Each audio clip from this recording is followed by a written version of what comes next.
Welcome to Research Renaissance, presented by the Karen Toffler Charitable Trust.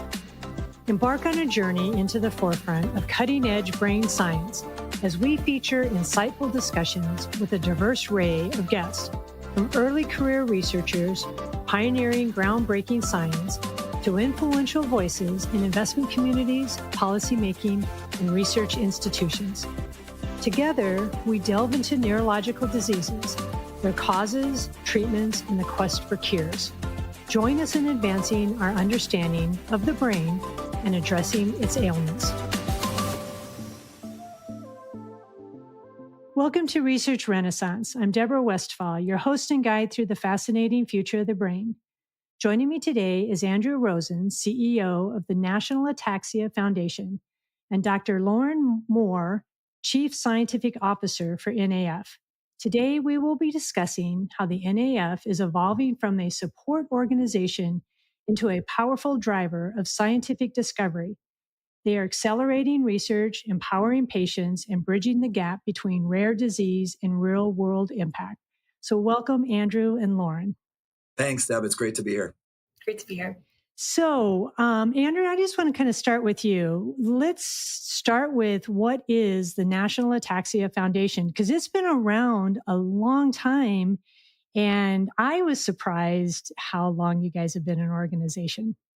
Yeah. So, right, we were founded in 1957 in Western Minnesota by a neurologist who had this disease, ataxia, in his family and wanted to try to do something about it. And really, Deb, for all that time, we've done two main things, and I think our mission statement kind of outlines them quite well. We are working to accelerate the development of treatments and a cure while working to improve the lives of those living with ataxia. And really, for almost now 70 years, we've done those two main things, right? We have funded research, right? And at the very beginning, and up until even maybe 10 years ago, that focus was on sort of basic scientific research, understanding the disease mechanism.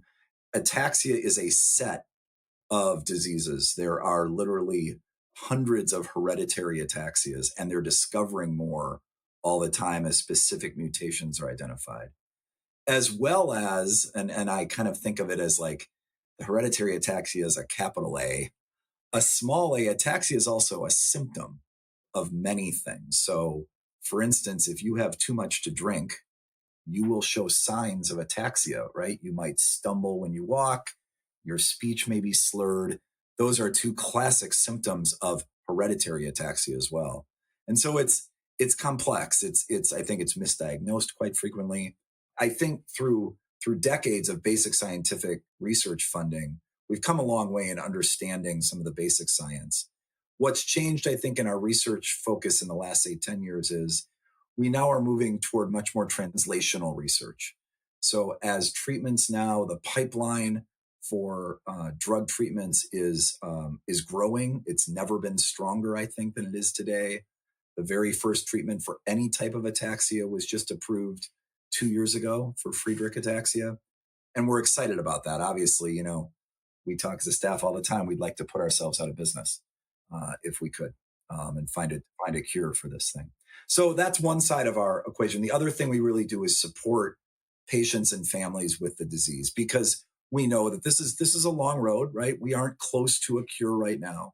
So this is going to be a while yet, and we want to do everything we can to support families. And we do that in a number of ways. We've got support groups around the country, more than 60 of them, that we help sort of manage and provide resources for. We host the largest patient gathering of people with ataxia in the world every year. We get close to 1,000 people, whether they're in person or online, to gather every year and share information, but also just be social with each other. And it's amazing the power of, especially someone newly diagnosed, walking away from that conference feeling like they're not alone is in and of itself a really amazing thing. And then we do a ton of stuff online. We might do a dozen webinars a month on various topics and our website, et cetera. So those are really the two main things that NAF does. And it really hasn't changed that much in the almost 70 years that we've been in existence. Yeah, that's amazing. I would like to just kind of spend a couple more minutes trying to understand, and I'm relating it to, people use the term dementia and Alzheimer's kind of interchangeably. They really don't understand that there's lots of dementias, and dementia may be just kind of the condition, and Alzheimer's is the disease. What you said, Andrew, is kind of the same. There's like this umbrella of ataxia, which are conditions, and then there's these specific diagnosed diseases. I had never heard of it before a couple months ago. Can you just go in a little bit more definitionally? Like, what is this? So when I think of diseases like Alzheimer's, dementia, frontotemporal dementia, I think of these diseases as having some unique processes, unique genetics, perhaps unique underlying causes, but they all kind of impact the same regions of the brain, and those regions are specific to memory, memory storage, memory processing. So when you think about ataxia, there could be many different causes, genetics, injury, viral infections, a number of different things. But the end result is that at least the diseases that we represent are impacting the cerebellum or outputs to the cerebellum in different ways. And that's leading to a very specific type of movement disorder or symptom called ataxia. So just like Alzheimer's and dementia impact, for example, the hippocampus, the ataxias are really concentrated in degeneration or dysfunction in the cerebellum. And Deb, just to build on that for a sec, as Lauren said, right, ataxia is considered a movement disorder, right? So in the field of movement disorders, right, there's Parkinson's that everyone knows about, right? Not a rare disease. That's Michael J. Fox and millions of people that are affected by Parkinson's. And then after that, ALS and Huntington's are movement disorders.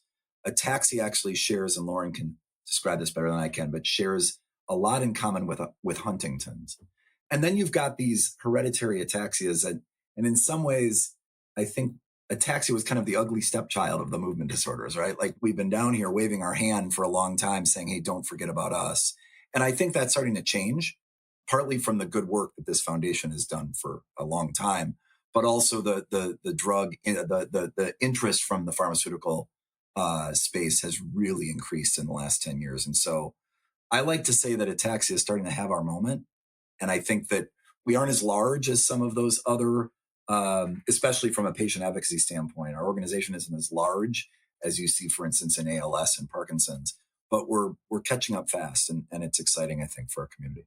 So, how does that work when a patient is, they're wrestling with something, they feel imbalanced, maybe they're tripping and falling, maybe they can't do what they used to be able to do, and they show up to the doctor? What is that kind of experience that they have? If this is a rare disease, how does it get diagnosed, especially if the complexity of all the different types of ataxia? So I would say that no patient's journey is exactly the same, but no patient's journey is completely unique either. Unfortunately, like many rare diseases, it can take a number of years to get to the right doctor with the right background, who can recognize this looks like an ataxia-related disorder, and we should start down that diagnostic pipeline. For many years, ataxia patients were being misdiagnosed with other movement disorders like MS. In some cases, they were diagnosed with nervous disorders. The list goes on and on. But thankfully, with kind of more of these specialized clinics, more education, more understanding in ataxias, you're getting people getting to movement disorder clinics faster and getting to meet with doctors with the correct expertise. Just getting to the right doctor is only the first step. The next step for many individuals is genetic testing, and that itself can be its own odyssey. There's over 300 ataxia-related disorders that have a genetic component, and so many folks can kind of start with those low-hanging fruit, the ones that are most prevalent in the population. But if you are negative for those, then you go down the question of whole exome sequencing or whole genome sequencing. And even we're discovering more ataxias every year. So the ataxia you have might not even be discovered yet. One of the things, Deb, we say all the time is that we would estimate that probably more than half of the people still that are told by a doctor that they think they might have ataxia still don't know what type they have. either because they haven't done genetic testing or their specific mutation hasn't been found yet. A specific example that might be sort of interesting and relevant here is, I'm guessing your audience will know Bill Nye, the Science Guy, quite well. Bill's family suffered from a specific genetic form of ataxia. And the specific mutation was just discovered a little over 2 years ago, maybe 2.5 years ago now. So now there's a name, right? Bill Nye's family has spinocerebellar ataxia type 27B. Really rolls off the tongue. But what that's allowed them to do now is, obviously, one, they can specifically be tested for that disease. There's already actually a treatment in the works for that specific type of ataxia. And of course, what's exciting for us too is Bill has now agreed to sort of help us spread the word about ataxia. And he's got a big voice and a big audience. And we're really excited about the work we're doing with him. But that comment that Lauren made, that, part of our mission is to help educate the medical community about ataxia so that more and more people, are familiar and know what to do when someone presents with symptoms. Like, we often will hear that often it's like a physical therapist or an occupational therapist who might be the first person to say, you know what, this looks like ataxia. And then, because that's where the person ends up first. I'm having trouble with my balance. I think I'm sure it's just a muscle issue. I'll go to a PT, right? And it's not a muscle issue, obviously. So anyway. Yeah. Wow. So Andrew, how did you come to the NAF? Like, what is your journey, and what brought you here? Yeah. So I had a business background. I have an MBA and kind of worked in corporate America for the first maybe 20 or so years of my career. And long story short, kind of had the classic midlife, like, what am I doing? And I felt so fortunate in my life, and I built all these good business skills, and I just wanted to apply them to something that felt like mattered more. And I was in a position to be able to do that. So made a move to nonprofit work about almost 20 years ago now. And most of my career had been in healthcare, and I was sort of in between jobs. And the size of the organization, so NAF is now we're a little over 20 people. We were about half that when I started. And there's part of me that really loves that size. I will admit, I love working on the strategy and being able to go out in public and talk about things. But I also still like doing my own work.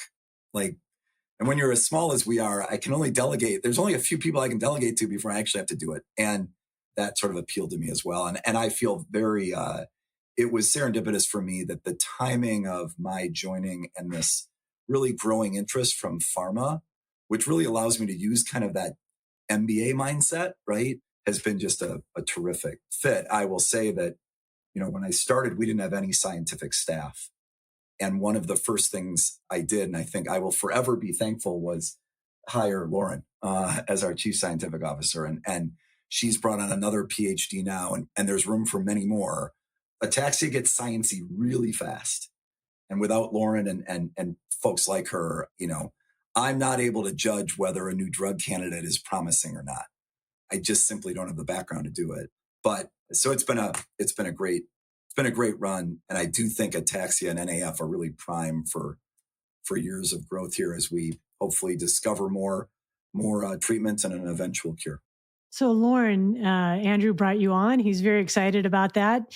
What were you doing before, and why did you say yes? Yeah. So I'm like many other researchers who were inspired to go into rare disease research because they were directly affected by either this disease or disease similar to the one that we focus on. I first heard the word ataxia in 2012. I was home for a Christmas break, visiting with my dad. We had gone to visit his mother, who was ailing, and who my whole life had been in a wheelchair. And I hadn't really thought to ask exactly what was wrong with her. Kids are kind of self-centered and maybe not notice everything that's happening around them. But I definitely noticed this time, as she was getting progressively worse, her speech was impacted. She was really wheelchair bound all the time, had difficulty with performing any tasks independently. So I did have the conversation with him. What's going on with grandma? And he said, we have this disease in our family. It's a dominant disease. It's called spinocerebellar ataxia type 3. And by the way, I have it too. And so that was kind of a defining moment in my life. I came from a research background. Was actually at that time just wrapping up a bachelor's degree in biomedical physics. So I was kind of in this area already, and I had was actually getting ready to go and do a lot of college visits for grad school. I was planning to pursue a PhD in biophysics. But after this kind of revelation, there was a cascading events of me getting more interested and researching this. And I'm preparing for all of these interview weekends, as you do it for graduate programs. And I was looking more at who's doing ataxia research at these institutions and less about, what's interesting in biophysics. And so I inevitably switched to neuroscience for my PhD. And I ended up in the lab of a physician who'd actually been my dad's doctor for a number of years. His name's Dr. Henry Paulson at the University of Michigan, who's really did a lot of the very early important work in defining what SCA3 is. And so I did my PhD with Dr. Paulson, working in gene silencing therapy development for SCA3 specifically. Went into industry for a couple of years, and then was approached by Andrew to see if I wanted to join the board. I think I went to maybe 1 or 2 board meetings before this chief scientific officer position was announced. And I let Andrew know, I'd like to throw my name in the hat for this role. And so was off the board pretty quickly and entered the interview process. So that's how I ended up at the NAF. But I would say my interaction with the NAF had started many years ago. I had worked on grants that were partly funded by the National Ataxia Foundation. I didn't realize this, but my parents had been going to the annual Ataxia conference sponsored by NAF for many, many years before I even knew that this disease was in my family. So throughout grad school, I'd continued going to NAF conferences, and I had spoken at a couple of the annual Ataxia conferences, which is how Andrew actually first was introduced to me. Yeah, that's incredible. That's incredible. It's amazing how when you talk to people about what drives them, there's kind of a common background there of somebody in their family or somebody that they know. I'm still, and Lauren, maybe you can help me with this because I'm still on this, this very complicated diagnosis of you have 300 right now, but you're learning more, all the time. Is the research, and I'm probably not going to ask this correctly, but is the research on ataxia focused on ataxia, or are some of the new kind of ataxias being found because research is being done for either just basic science of the brain and in some of the other systems and in the relationships, or other diseases, and then it leads to, oh, we have new knowledge and this is a new version of the disease?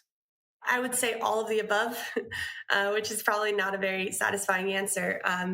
When it comes to identifying new diseases, the new diseases that are being discovered, a couple of the ones that actually are extremely prevalent are probably accounting for a large percentage of those currently undiagnosed patients.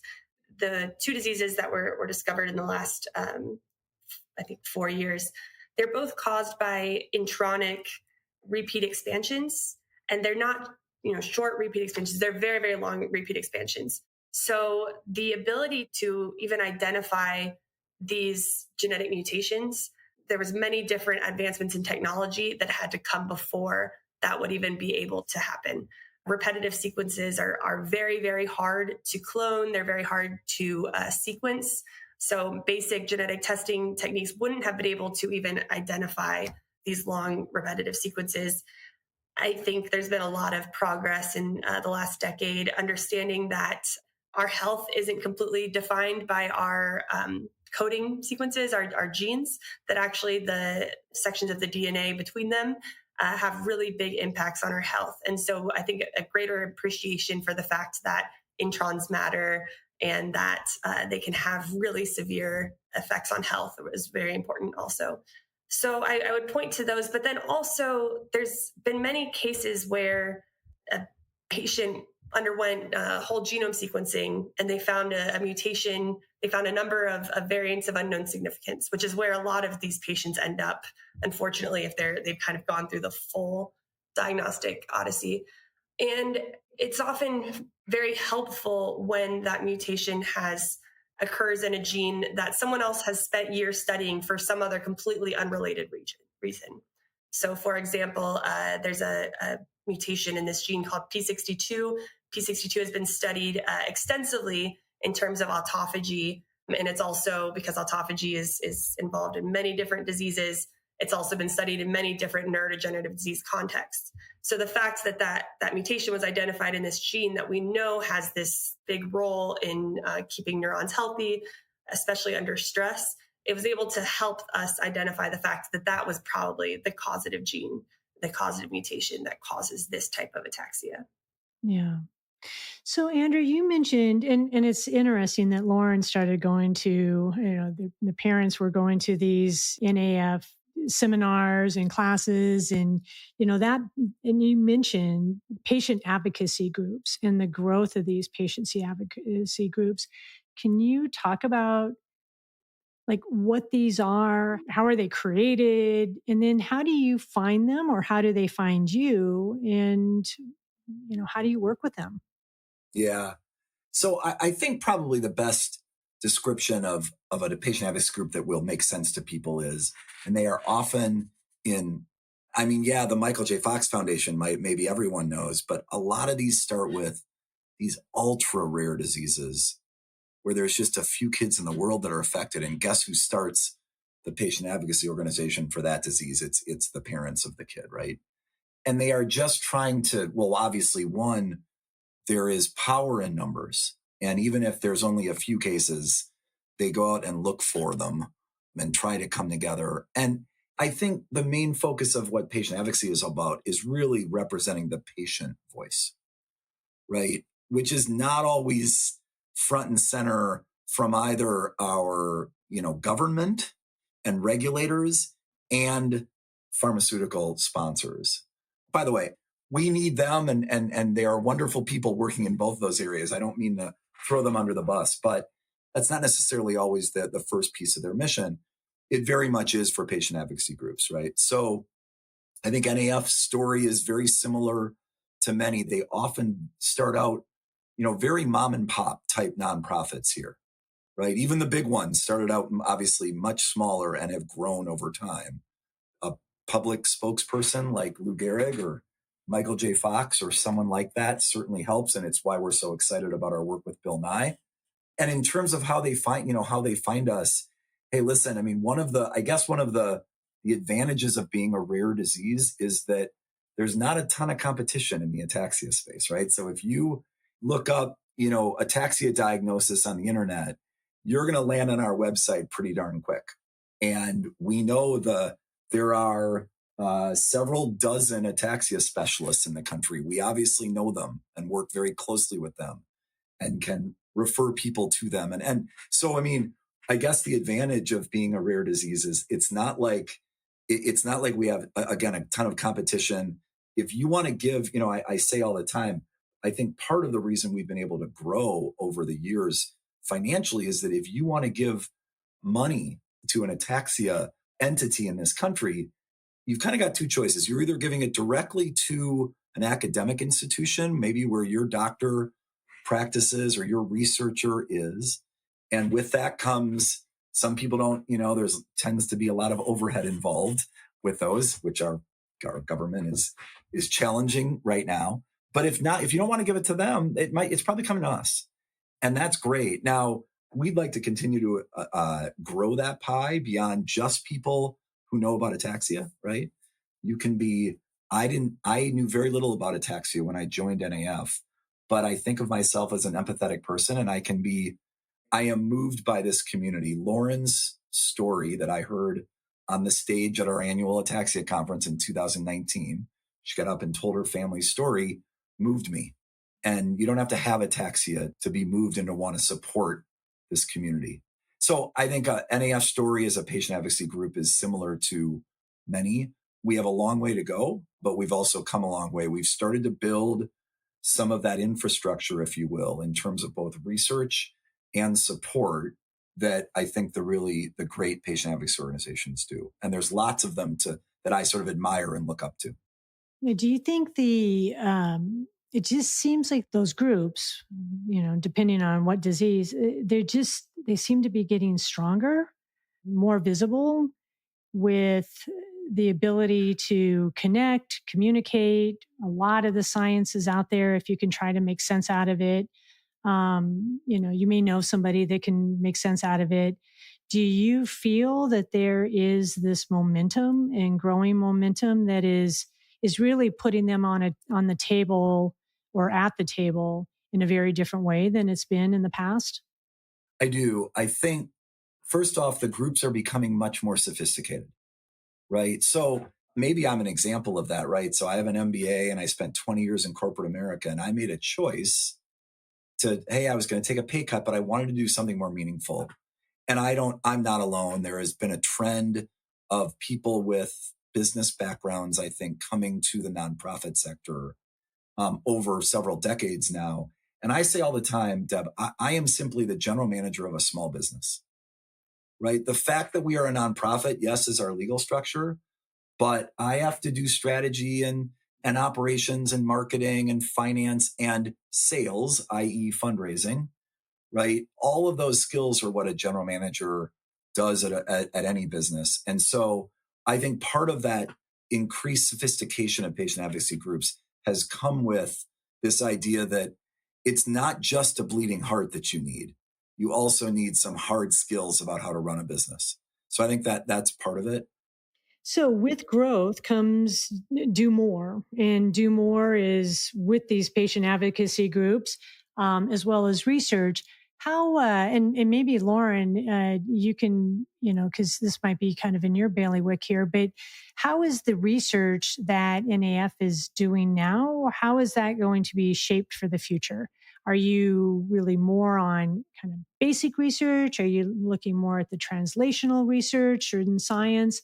And then, I think I just kind of connected with what Andrew said about you want to do kind of more, not just ataxia, but other kind of neurological conditions. What's in the future for research? Yeah. So when I think about where we are, where we came from, where we're headed, we've spent over 50 years in research funding building this strong foundation for ataxia research. And not just a foundation, but also a massive network of researchers who are studying the various diseases. And I would say that we're really blessed that the ataxia field seems to be one of the most collegiate fields that I've ever been introduced to.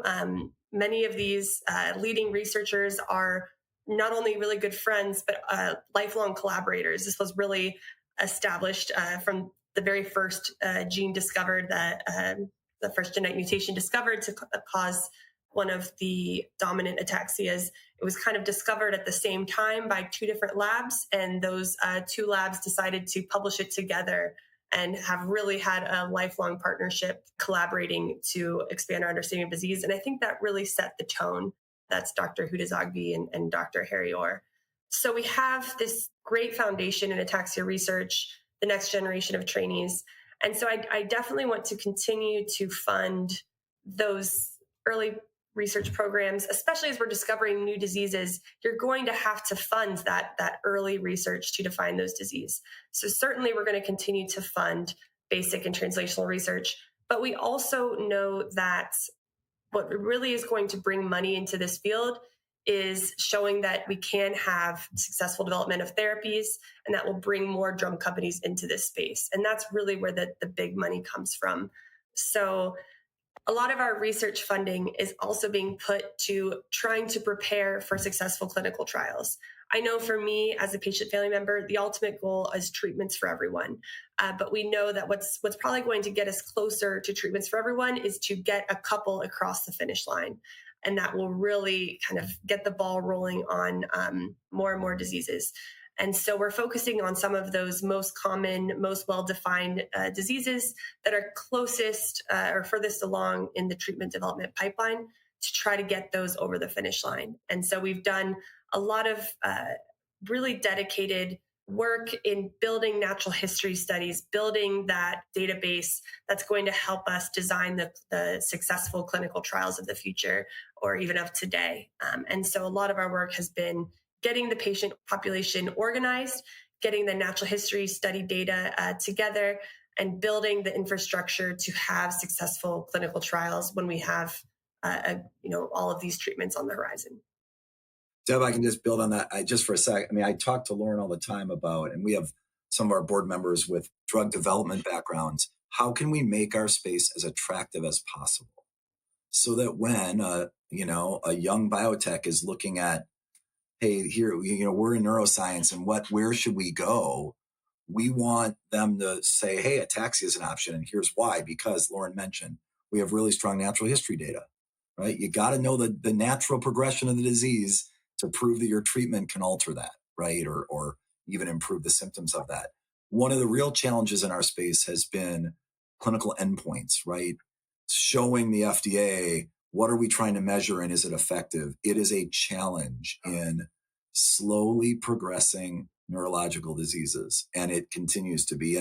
But we are investing in that area, right? We're trying to focus more of our funding, our grant funding, towards folks that are looking at either novel clinical endpoints, biomarkers, et cetera. But it is a challenge in the space. But I do think one of the exciting things that's happened, as Lauren kind of talked about, the first drug for any type of ataxia, Friedreich ataxia, which is a particularly devastating form of ataxia. It affects kids. They're often gone by their 30s. The first drug was approved in 2023. That small pharma was purchased a few months later by Biogen for $7.3 billion. That's with a B. For that drug, right? That is wonderful news for us, right? Because it's showing there were a bunch of pharma CEOs waking up the next morning, calling their business development guys and saying, what is ataxia and why aren't we in it, right? That's great for us. And so there are several more drugs that are in front of the FDA right now. One of our roles, I think, as a patient advocacy organization is to advocate, right, for safe, effective therapies, help educate the FDA. We spend a lot of time now on Capitol Hill, doing lobbying work, right? Reminding Congress that they have instructed the FDA that rare diseases need to be looked at differently than more common diseases. Our patient community can't do 2 double-blind, placebo-controlled trials, right? The gold standard for how you get drugs approved in the United States. We don't have enough patients, and they don't have enough time, right? And in a slowly progressing disease, you can't ask someone to be on placebo for years. No one's going to do it. And so we continue to try to push both regulators and Congress on legislation and on regulation that's going to support diseases in a different way than a lot of the people that have been at those agencies for a long time are used to it. And I think you're starting to see that change. That will be, to me, that's the biggest thing where we are one of thousands of rare diseases that all share that same challenge. And so I think if we can help move the needle there, we'll have a profound effect on not only ataxia, but many diseases. Why do you think it's starting to resonate? What's changed? You said, you think you're making some progress. What has changed, and your personal belief on how to accelerate that change? Yeah. So I really think, I honestly think that the thing that's changed, the thing that I am most familiar about in my 6.5 years here at NAF, the voice of the patient has really started to influence folks. So not only in meetings on Capitol Hill, but for instance, the drug that was approved for Friedreich ataxia, at first the FDA went back to the drug company and said, no, you need to do another trial. This is good, but it's not enough. And the patient community, frankly, was up in arms, and in a fairly short amount of time, with the leadership of another patient advocacy organization, the Friedreich Ataxia Research Alliance, who we work very closely with, organized a petition. They got 75,000 signatures, and that was delivered to the FDA. And guess what? Through some negotiation, the FDA backed off. They didn't do another trial. What they did do is take natural history data and used it as a comparator set, right? Instead of having to do another placebo-controlled trial, they were able to use sort of this alternate mechanism, and the drug was approved. And so I honestly think that that voice of the patient, since I started, we have done what's called a patient-focused drug development meeting at the FDA, where you've got 30 or 40 FDA folks online, and you spend like 4 or 5 hours doing a deep dive on the spinocerebellar ataxias, the symptoms, right? What matters to patients. So that education process, I feel really good about the fact that ataxia is no longer an unknown word in the halls of the FDA. That in and of itself. So I really do think the strength of the patient voice, being able to do things online that we were never able to do before. I mean, you couldn't have Yeah, that's what I was going to comment on. 75,000 signatures doesn't happen if you have to go around door by door, right? But that stuff matters. And again, I think but even just the rare disease community as a whole, are just getting more sophisticated in how to get our message across. Who are the key people on Capitol Hill and at the regulators and at NIH, et cetera, who we need to have relationships with? We're getting better at it, and it's making a difference. Obviously, COVID, the pandemic, was horrible and had a lot of really negative impacts on the world. But there were some silver linings. And I would say one of those is the fact that it created a lot of forums and opportunities for engagement for people who might not be able to go and visit the State House, or may have some transportation issues or other limitations to mobility.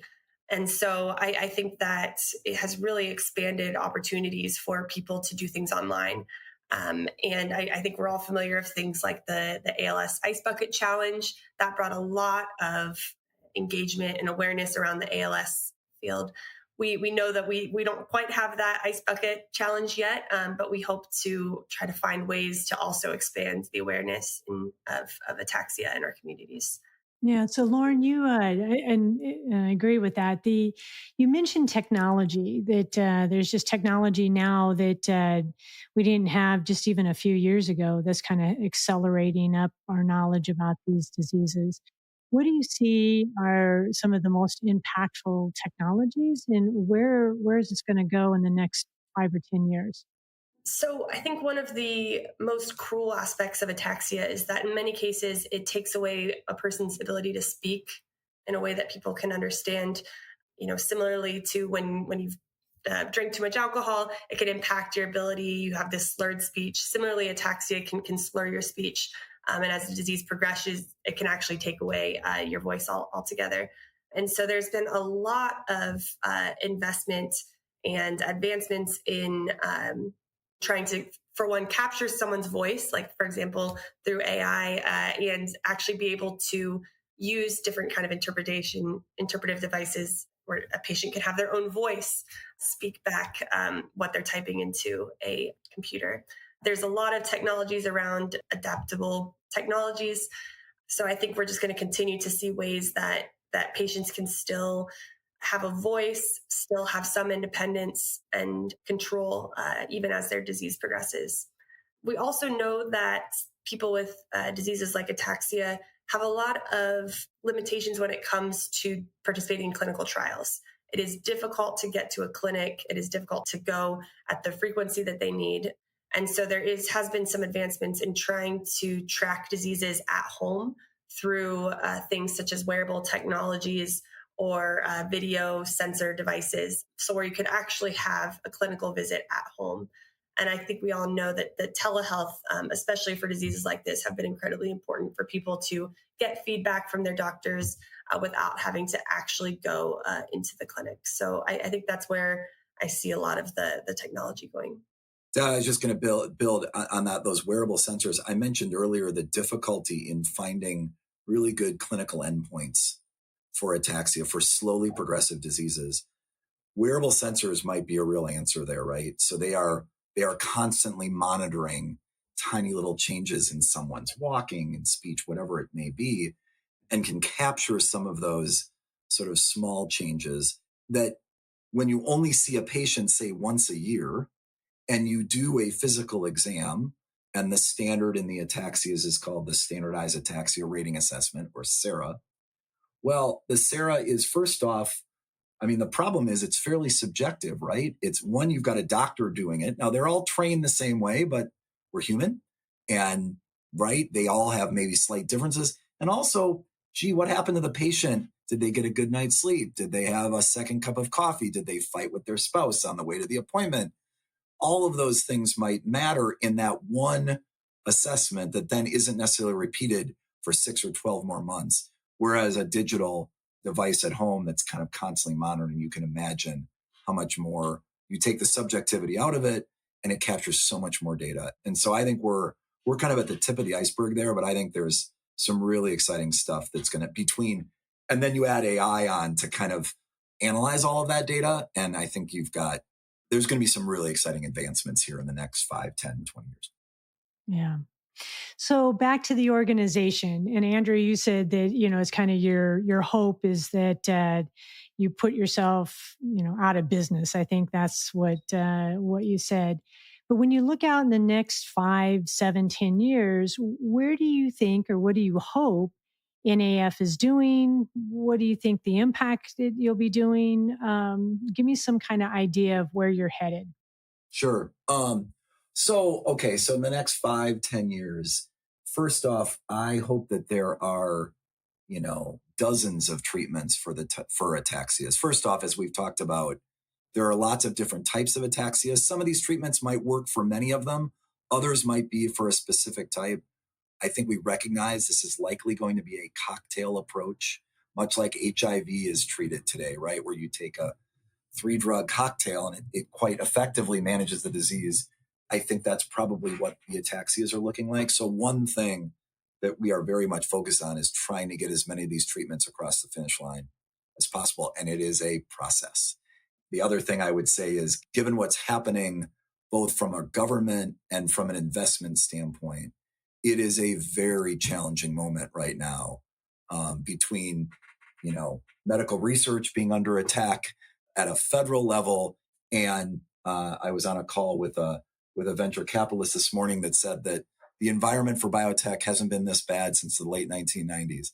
That combo is not great for us. We are trying to find ways to, even in our own small way, to fill some of that gap. But so one, I think, is more treatments on the market. I think that is absolutely what our patients want and need. I think the other thing I might mention, for at least for NAF in the next 5 to 10 years, we laugh as a staff all the time that we could add inter to our title at any time, the National Ataxia Foundation, and it wouldn't change our work. This is a global, we do a lot of work overseas. It's a rare disease, right? You have to, right? You have to find the patients. A number of our drug sponsors are based overseas. So I expect that our international work will just grow. One thing I can mention, when I started, we were doing a research conference just for NAF and the researchers. And we get about 150 people to come every couple of years. We've now combined forces with a couple of other ataxia patient advocacy organizations, including Ataxia UK, based in London, which is the largest version of us in Europe. And we just held last November our second International Congress for Ataxia Research, or ICAR. We had more than 600 ataxia researchers in the room, and there was a waiting list. We couldn't fit anymore. And that is a wonderful sign. And I think it's partly because of the years of investment that organizations like ours have done, but also in some of the advancements that Lauren has talked about in the interest of the pharmaceutical space. We had lots of pharma sponsors for that conference, right? It's really exciting to have one drug on the market because guess what? They get a big booth and they're throwing a lot of money at it. I hope to have a whole bunch of big booths at our conferences in the next 5 or 10 years. And that to me would be a great sign of progress. For me, preventing a disease is much more effective than treating a disease. And so my ultimate goal is the prevention of onsets in patients. And so that's going to not only require really effective treatments, but it's also going to require early diagnosis. So I hope that we can get to a place where genetic counseling and genetic testing are a regular practice in the clinics, and that they're also accessible from a price standpoint for patients to go through, because it really does have a lot of impacts on how you make decisions about yourself, your finances, your job, your family. And so I just want genetic testing to be easily available. And then also for those patients to get to the right doctor early enough to get the proper care and diagnostic approach. I love the idea of options. I wish patients, I don't want just one treatment. I want patients to be able to have a variety of options and be able to tailor it to their lifestyle. If some people want to take a drug every day or versus someone who wants to go in and take a single shot, I want them to be able to have treatment options that are effective. I know that we're going to have to start with just a couple of diseases. A lot of the approaches that are showing the most promise right now for prevention or significant slowing are really targeting the genetic causes of the disease. So I'm thinking of things like antisense oligonucleotides, RNA interference, so different gene silencing techniques. I would like to eventually have treatments that also are improving the general health of the cerebellum such that they could be used across a number of ataxias, even unknown forms of ataxia, as we continue to discover more and more forms. So, as we kind of wrap up here, what is the question I should have asked that I'm just not, knowledgeable enough to ask? You would want to get what you do, what NAF does. What should I have asked? I guess what I would say, and you've heard me say this a little bit, but I feel like it's kind of my soapbox right now is there are 7,000 rare diseases that they've already uncovered in the world, and they're discovering more all the time, affects hundreds of millions of people around the planet. Rare diseases need to be looked at differently. And so, for instance, the example I always kind of is powerful to me is I had several people in our community that were frustrated when the world was able to come up with a COVID vaccine in less than a year, right? Like from start to finish, like and it was largely effective. And why can't, the question is, why can't they do that for ataxia? And of course, listen, the obvious answer is when the whole world is a potential candidate for a drug, it changes the way you can study it. But I think helping our regulators and our legislature and even the general public understand that rare diseases are different. They have to be studied differently, and the drugs have to be approved differently, and that the patients that suffer from these diseases have a different risk-benefit profile than someone that they know very much what's going to happen to them, sadly. Right? Lauren comes from a family, right? She knows what direction her father's going. And so he might be willing to accept something that maybe the general public wouldn't as much. And to me, that's his right. And I think we have to keep helping to tell that story and helping people understand why rare diseases, not just ataxia, but rare diseases in general, are different. We talked a lot today about what we're doing, kind of what the researchers are doing, but I think I would really like to focus on what role patients are playing in really accelerating treatments. I can talk from my family. I did my PhD work completely on ataxias, and many of the actual model systems that I worked on came from my family or from other patients. So, for example, my sister, who did pre-manifest testing, was positive, decided to go through IVF with pre-implantation genetic diagnosis, donated a cell line that inevitably became the first SCA3 patient human embryonic stem cell line that's approved by the NIH. And that has proven to be a very important model for disease. She also has, for a number of years now, flown to Minneapolis multiple times a year to undergo MRI imaging to try to better understand what changes might happen in the brain before the onset of symptoms. My dad has been part of our natural history study for many, many years, including doing multiple CSF withdrawals, which are very invasive procedures, and willingly traveling up to Michigan to do these very long appointments that can often be very uncomfortable for people with mobility issues. So when I think about ataxias, for the most part, these are really diseases of families. Yes, there's one or two individuals that are affected, and they certainly face many challenges, but the families themselves also are really become involved in these diseases. My mom is the support group leader for the Central Ohio Support Group. She raised over $30,000 for ataxia research at her second annual fundraiser. So these are just a couple people.